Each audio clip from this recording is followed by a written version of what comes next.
and welcome to Loaves to Legends, your new favourite history podcast brought to you by the Sandwich Guildhall Museum. I'm your host Gia, and I'm here with the rest of our lovely Loaves to Legends team to entertain, educate and indulge you in all things big and small related to our gorgeous town of Sandwich. Shortly I'll be joined by our second host of today, Isabel, to give you today's episode. But before we get into that, I want to encourage all of you wonderful people to not just listen, but to get involved too. One of the things we want to emphasize on Loaves to Legends is that this podcast is your podcast as much as it is ours. We have a wonderful online community, and you can chat to other history-loving fans on our Discord, or you can email us facts or feedback at loavetolegends@gmail.com. The link to both the Discord and email are in the description below. And let's get into this. As already said, hi, I'm Gia, and today I'm joined by Isabel. Hi, Isabel. Hi, Gia. Thank you for having me. Thank you so much for joining us. Would you like to quickly introduce yourself and tell the listeners who you are, Isabel? Hi, I am Isabel. I'm a student at university in Kent, and I'm studying history, hence why I'm involved in this. Brilliant. So Isabel has done a few episodes with us now, so you'll hear her voice throughout the season, and she is fantastic, let me tell you.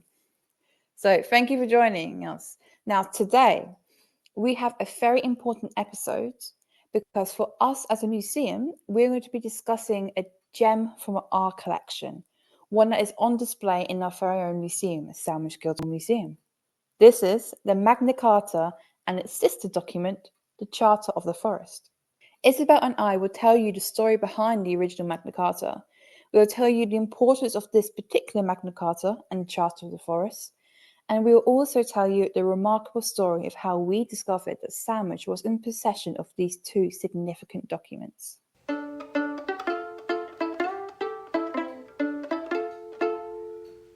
Now, if you've been to our museum, you would have seen the Magna Carta in its display cabinet at the back of the furthest room. And maybe you thought to yourself, cool display, cool info, but it can't be a real Magna Carta, can it? Well, yes. Yes, it can. Isabel, what do you know about the Magna Carta already? Well, the Magna Carta was a document drawn up between the nobles of the time and King John, after he overreached his powers in a way that they did not agree with, and it gave them certain rights and liberties, believed particularly pertaining to taxes. Indeed. I always knowing this document as being like the fundamental document for our democracy, the first one that set up how we rule our country today. It's very useful. I have quite an interest in criminology. I study part of it at university, and I know that the Magna Carta, as you're right, taxes was incredibly important to it, but so was the setup of the criminal justice system as well. So I know it's definitely a very important one. It is important to note that I am using an indefinite article here, stating that this is a real Magna Carta in Sandwich and not the Magna Carta. This is because, as some of you probably already know, but many won't, I, for instance, did not consider this prior to researching about this episode, but there is more than one Magna Carta.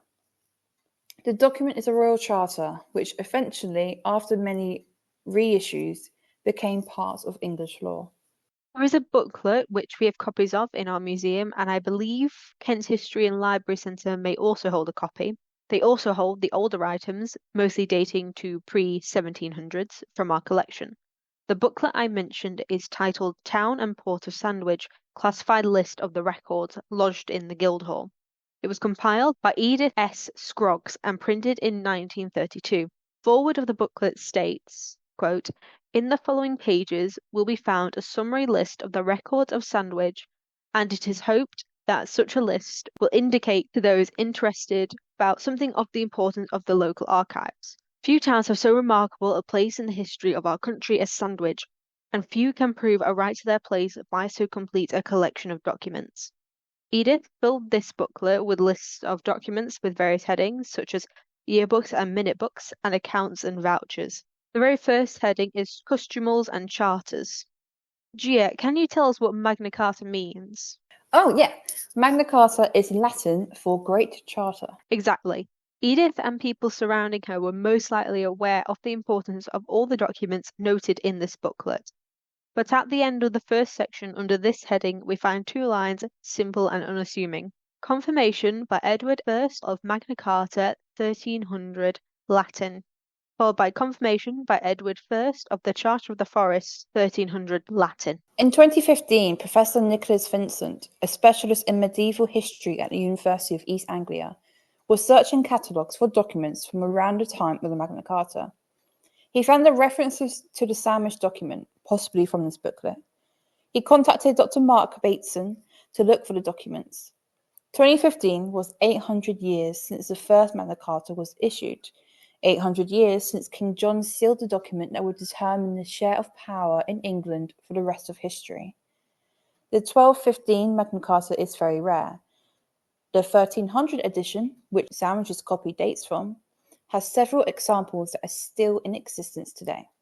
But that is not to diminish the significance of the Magna Carta House Sandwich Guildhall Museum, because what was discovered alongside that issue was its sister document. And at the time, in 2015, when the discovery was made by Dr. Mark Bateson, there was only one other pair of these documents in the world. One other pair of the Magna Carta and its sister Charter of the Forest being found together, and this was held at the Oriel College in Oxford. The documents found by Dr. Mark Bateson were discovered pasted into a 19th century Victorian scrapbook held at the County Archives at the Kent History and Library Centre in Maidstone. It was an incredible discovery. When discovered, this version of the Magna Carta was not in the best condition. It had roughly 1/3 of the document missing, had rips and damage to the parchment, and the royal seal was missing from it. In museums, we occasionally find that attempts have been made to preserve items in our collections that are actually not so helpful nowadays. This could affect our ability to display the object or care for it in the way that is most appropriate. We could say that about our Magna Carta and Charter of the Forest. We wouldn't normally glue a document to another piece of paper or into a scrapbook. However, the Victorians actually did us a favour. Given the deterioration that had taken place, it is very possible that had the documents not been pasted into the scrapbook, they would have deteriorated a lot more and may have never been discovered. It's actually a really good point. Thank you for that, Isabel. Right, so let's now talk about the history of the Magna Carta. In the gorgeous countryside of the south of England, in a small area not far from London, King John sealed the Magna Carta. On the 15th of June, 1215, amongst the peaceful views of the beautiful ponds, wooded areas, and long picturesque hills, the beginnings of modern democracy was born. Who was King John? King John ruled England from 1199 to 1216. The public perception of King John was shown in later displays in literature and the arts. William Shakespeare wrote the play The Life and Death of King John, where he depicted the king as weak, power-hungry, and a failed ruler. King John is also depicted as the evil, greed-stricken ruler in the legend of Robin Hood. As we have said, our issue is from 1300, but let's run through what led to its creation. So the history behind the Magna Carta is as such. The King of England, the monarch, ruled over the barons, the noblemen. The predecessor to King John, Richard I, had raised taxes of the noblemen in order to fund his crusades and war with France. So when King John came in as the monarch of England, he already arrived at a state where the noblemen were very upset against their raised taxes. King John, as mentioned by Isabel and have depicted in later literature, he was known as a harsh ruler. He constantly raised up taxes in order to fund his finances, most notably his fight for land against France. In 1205, there was a threat of an invasion from France. England at the time had owned the land of Normandy, but in a war against France in 1204, England lost this land in Normandy. This was a huge loss for King John. He was already seen as quite a weak king due to threats of claims to his throne from other people. For instance, his nephew, Arthur of Brittany, was one of the people who rivaled for his, causing King John's position on the throne to be at risk. If your position as a monarch was seen as risk, you were therefore not seen as a strong, stable leader, one that the country needed. As mentioned, Philip II of France wanted to end the English rule of Normandy. And when in battle against England, Philip II did just this. King John had lost Normandy and had lost his land in France. And as a result of this, had to raise taxes in order to finance his wars against France and to retain his hold of Normandy. When he lost this land, King John was seen as a weaker leader. The noblemen and the barons in particular rebelled against the king. They were tired of the taxes being raised for results that never happened. So when England lost to France in the Battle of the Bouvines in 1214, the barons had enough. It was this loss in the battle that led to the barons forcing King John to sign the Magna Carta. Whilst he didn't want to do this, he knew that his position as king was weak, and the rebels from the barons and the noblemen was causing a potential civil war to occur in the country. So in 1215, King John agreed to the Magna Carta, restricting his powers as monarch and strengthening his relationship between the noblemen. It's important to state that prior to King John, there have been treaties and previous charters from other monarchs that did reduce the monarch's power and strengthen the ties between the monarch's noblemen and church. For instance, King Henry I had the Charter of Liberties, where he made concessions to the nobles and clergy. In 1136, King Stephen issued a solemn where he promised to rule in good governance with church and state. King Henry II also signed a solemn to do with giving more customs to the church and the noblemen and barons. I'm stating these previous examples to raise the point that it had become custom at this point for the king to give up some powers or at least to make a promise with the noblemen. However, when King John took the throne, he did not make any promises upon his coronation. Of course, this would lead to an upset in his relationship with the barons prior to all his raising of taxes, and of course, partly led to the Magna Carta. The Magna Carta's clauses outlined the basic right that no one was above the law, including the monarch. It limited taxation and, most importantly today, gave people the right to a fair trial. The aim of it was to make peace between the monarch and the barons. On the 15th of June, 1215, it was agreed and sealed. On the 19th, the final version was accepted by the king and the barons. King John actually tried to reverse Magna Carta after it was signed. Then a year later, King John died. Louis of France supported the barons, who were against the monarch, and was trying to take control of England. Henry III, John's son and the new king, issued a Magna Carta with the hope of gaining allegiance from the barons. This charter of 1216, the Magna Carta, was shorter than the original, with 42 clauses instead of the 63. It was then reissued again in 1225, and then again by Edward I in 1297, this time confirming it as part of English statute law. So why so many editions? Well, if the king wanted to raise taxes or if the king wanted to change, he would reissue the Magna Carta. If the barons wanted to change the customs as well, they would do the same. So a lot of reissuements and reconfirmations happened throughout the years due to the changes in agreements between the barons and the king. Fun fact for everyone here, the Magna Carta was never actually technically signed by King John. At this time, it was not commonplace for documents to be signed by the monarch. Instead, documents were sealed with a royal seal, one that was missing when Sandwich's copy of the Magna Carta was found, and the documents would be signed by witnesses. It is through the witnesses that we as historians can determine who issued the document. Well, that and the fact they will have been named in the treaty, at least you'd assume so. The rule was, the higher the status of those involved in the treaty or document, the higher the status of the witnesses. For instance, the 1297 version of the Magna Carta, issued by King Edward I, had a witness signature from King Edward I's son, the future King Edward II. Another fun fact, following on from that one, a particular version of the Magna Carta, the 1297 version, issued by Edward I, is often argued to be the most important Magna Carta. This is because the 1297 version was the first Magna Carta to be confirmed within Parliament. This was a huge change, because instead of just needing the king to reissue the Magna Carta in order to change some of the clauses to suit himself, the Magna Carta now needed to gain the consent of Parliament. For the first time, the Magna Carta was written into statute law.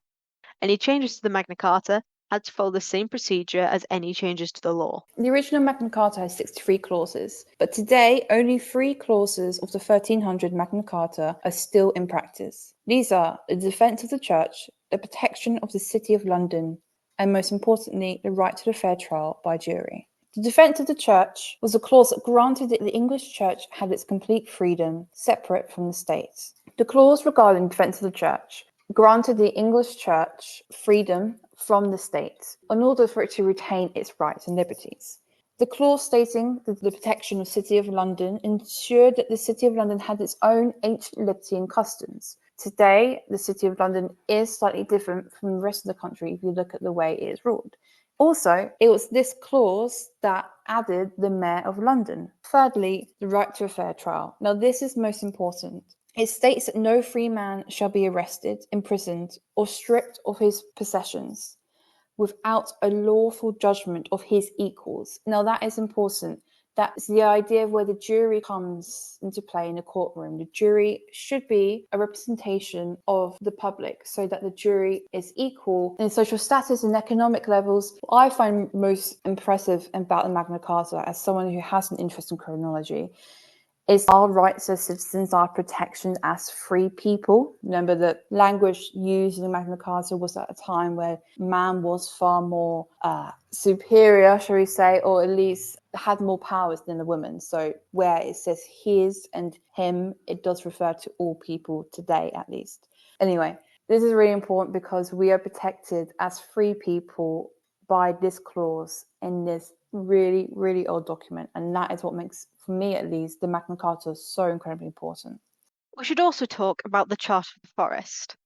In 1217, all the rules in the 1215 version of the Magna Carta were put into a new charter. Where the Magna Carta's clauses related a lot to the monarch and nobility, the Charter of the Forest related to the ordinary people. Many areas of the country were increasingly becoming royal forests. This was a practice borrowed from the French after the Norman conquest. If you imagine the country at the time with a lot less roads and buildings, large areas of land were designated as grounds to be used by the royals. Eventually, by the time of the Magna Carta, approximately a third of the country was used as royal forests. This caused an issue for the common people, who were not allowed to use the land unless given permission by the royals. They were unable to hunt, forage, or collect firewood, among other things. Those that did carry out these practices were often punished. The Charter of the Forest contained 17 clauses, reinstating much of the forest as common land, where people could use freely for livelihoods. The land was checked to ensure the rules the Charter set out were being followed. The most significant clause of all was the lessening of the punishments, for example, the removal of the death penalty for poaching. As well as reissuing the Magna Carta, Henry III adjusted the Charter of the Forest in 1225. It was after this that the documents became linked together. It was succeeded by the Wild Creatures and Forest Laws Act in 1971. Bringing this episode back to the focus in Sandwich, having our own copy of the 1300 edition of the Magna Carta is something that we as a museum are incredibly proud of. We get to physically display this tremendously significant document within our own museum. And not only that, we get to display this 1300 edition of Magna Carta next to its sister's document, the Charter of the Forest. And there are only one or two other places in the world who are able to do this. That's how incredible this is. The discovery of this 1300 edition of the Magna Carta gave evidence to support the theory that many more copies of the Magna Carta were produced and distributed at the same time.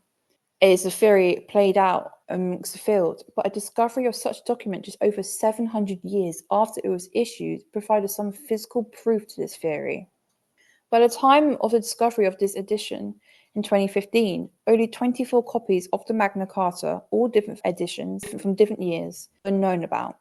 Despite this quite relatively small number, historians predicted that many, many more were produced at the time. It was thought potentially hundreds were introduced and distributed across different towns in important cities in England, but because we didn't have these physical copies of Magna Cartas, we didn't have the evidence to prove this. Professor Nicholas Vincent commented to the Guardian newspaper, quote, "If Sandwich had one, the chances are it went out to a lot of other towns." This is the point historians are trying to make. I also wanted to bring into conversation here, Isabel, the idea that history as we know it today is fully based on records that we have. We as historians or just lovers of history, if we listen to podcasts like Loaves to Legends, we are able to know about our past because someone once recorded it, and whoever recorded it, someone else stored it, and they stored it well enough, preserved it well enough that we still have it today. It's the theory behind history of the idea of objectivity. the idea that what we have is only a fraction of the truth. There are documents out there that have been produced that either have not been preserved or simply have not yet been found, that may reveal parts of history that are still unknown to us.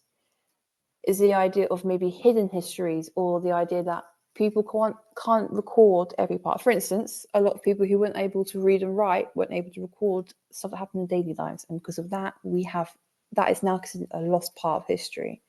I know that's a big theory to suddenly randomly talk about midway through this episode, Isabel, but what do you think about the idea of the fact that a document from 700 years ago in 1300 was found just 10 years ago? Do you think, at least for me, it shows some cool importance of history? I don't know what you thought about that.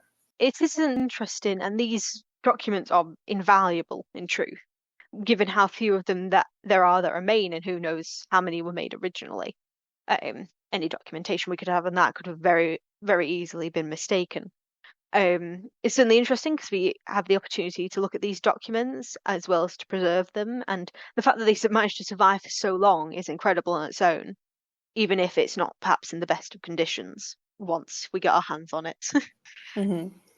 I think it's really cool that the idea that this particular edition of the Magna that we have at Sandwich Guildhall Museum, we have because the Victorians pasted it into a scrapbook, which is something that we would not do today. Practices means we cannot glue an old document from 1300 down through a parchment or in a scrapbook. But it was because of this practice that it's most likely why we have it today. I think it's really cool that, I don't know, there's something about this practice that's not allowed today, but because the Victorians did it, we actually have it now. So thank you for pasting it into a scrapbook, I guess. We at the museum feel strongly that Sandwich's history is incredibly important. That's why we say in this podcast that this is a small town with a big history. To bring it back around to Edith Scroggs' booklet on the records held in Sandwich, this publication is 38 pages long, detailing the key records from the town. She summarizes this for us at the end of her foreword, where she states, quote, "It is hoped these publications will stimulate the pride and interest of Sandwich folk in their great inheritance, and also draw the attention of visitors of this and other countries to one of the most beautiful and historic towns in England, hitherto far too little known." That is a beautiful quote, and I think it highlights the point that we're trying to get across in this episode that maybe we didn't get across so well, is Sandwich is a small town, but we have such an important document here, and besides the fact that you should absolutely visit us to come see the Magna Carta, we are still an incredibly important town, and we were influential back in the day at least. And I just think it's so cool, at least I find, my local town discovering that it has this really rare document when it has its sister's document next to it. And it's just a cool story I found when working here at the museum. Well, I really enjoyed discussing these two incredibly important items in our collection. Thank you very much, Isabel. I want to end this on just a quick discussion as well. As you are a history student, I wanted to talk about just the importance of the Magna Carta. For you, do you view this as an incredibly important document like I stated, or is it not so much? Yes, I do view it as an incredibly important statement. This hasn't unfortunately been one of my main focuses of study, though I'd certainly like to research it more. But the Magna Carta is in some ways the basis for what we consider modern democracy. It certainly looks very different to what we have today, but it was the first step towards what we are. And therefore, it is an incredibly important document, as it started a precedent that has carried on through history and gotten us to where we are today. And without it, it's possible that we wouldn't be where we are now. Absolutely, it's what I completely agree with. So it's an important piece of history that we should all learn about to understand the fundamentals of the country that we live in. And also, not just the country we live in, but also because this Magna Carta happened in 1215, many, many years before we as the English landed on the shores of America. But as we already had this democracy established in our country, when we landed in America, the American constitution quite often credits the Magna Carta for its constitution and for the democracy that America has today. So that's at least two major countries that the Magna Carta has majorly impacted. Right, well, as this is the end of our episode, as always, it is time for Question of the Week. At the end of every episode, I ask our guests to ask one question to all you listeners at home. If you want to answer and chat with others, then click the link in the description to join our Discord. So about one final important moment in this episode, do you have a question of the week for us? Yes, I think that given the subject of this episode, the only question I can ask is, what do you, as a listener, think about the Magna Carta and its importance to us, both in the past and in our modern day society? Very good question. I feel like we've answered that already in this episode ourselves. So listeners, I'll leave this to you to answer. And I will be in the Discord to talk amongst you guys as well. I want to hear all your responses. Well, thank you very much for joining me, Isabel, on this important episode. We will hear from you again soon, I know. So listeners, get ready to hear her voice again. You will be blessed once more. So thank you, Isabel. Thank you for having me. It's been wonderful to discuss this with you. I hope you enjoyed the episode. Brilliant. Bye. Bye.